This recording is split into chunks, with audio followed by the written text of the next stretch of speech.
بسم اللہ الرحمن الرحیم۔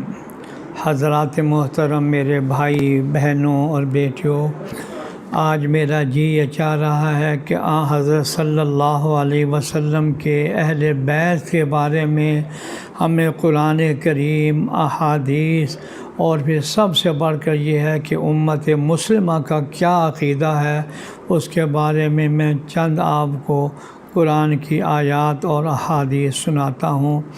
پہلی آیت سن لی، اللہ تعالیٰ کا ارشاد ہے، قُلْ لَا أَسْأَلُكُمْ عَلَيْهِ أَجْرًا إِلَّا الْمَوَدَّةَ فِي الْقُرْبَى۔ اے پیغمبر کہہ دو کہ میں تم سے اس تبلیغ پر کوئی اجرت نہیں مانگتا، صرف ایک بات کہ میرے رشتہ داری کی محبت جو ہے وہ اپنے دل میں رکھو، مودت فی القربہ، یعنی اہل بیت رضی اللہ عنہم کی سند سے حسن رضی اللہ عنہ کا ارشاد نقل کیا ہے۔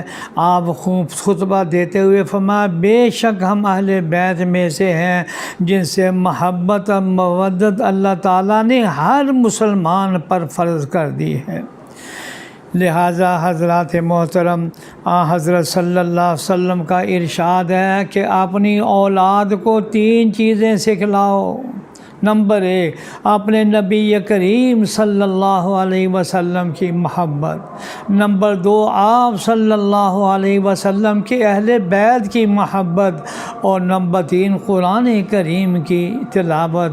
تو حضرات محترم، جس قدر حضرت صلی اللہ علیہ وسلم کے اہل بیت سے محبت کرنا ہمارے ایمان کا حصہ اور جز ہے، یا اللہ ہماری رگ رگ کے اندر حضرت صلی اللہ علیہ وسلم کے اہل بیت کی عظمت بھی عطا فرما، محبت بھی عطا فرما، آمین یا رب العالمین۔